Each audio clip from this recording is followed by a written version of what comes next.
Baik, Assalamualaikum warahmatullahi wabarakatuh. Perkenalkan, nama saya Maya Diani. Saya dari kelas C, Prodi Pendidikan Geografi. Saya akan menjelaskan sedikit tentang materi kedudukan bahasa Indonesia atau bahasa nasional dan sekaligus bahasa negara. Baik, saya akan menjelaskan tentang bahasa nasional, bahasa negara. Bahasa Indonesia berkedudukan sebagai bahasa nasional dan bahasa resmi negara.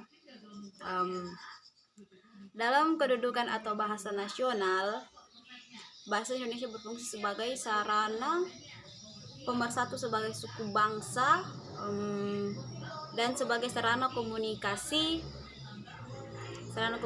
antar daerah dan antar budaya. Sementara itu, dalam kedudukan sebagai bahasa resmi,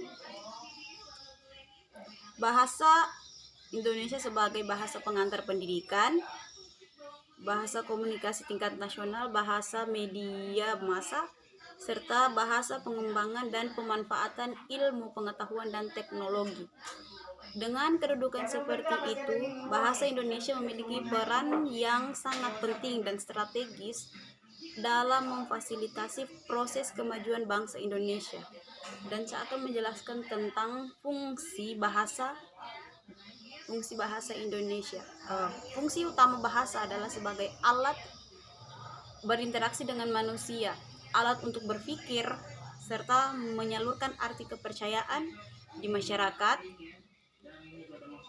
dan lain sebagainya. Selain sebagai alat komunikasi maupun interaksi, bahasa juga memiliki arti penting sebagai metode pembelajaran pada lingkup bahasa itu sendiri. Contohnya fungsi bahasa sebagai alat komunikasi, wartawan menyampaikan berita yang didapat melalui koran dan pengumuman hasil seleksi tes CPNS diumumkan melalui website.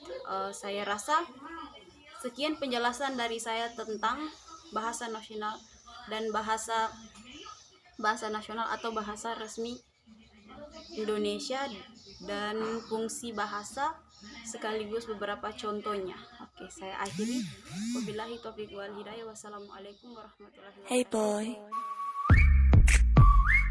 make 'em whistle like a missile, bomb, bomb. Every time I show up, blow up,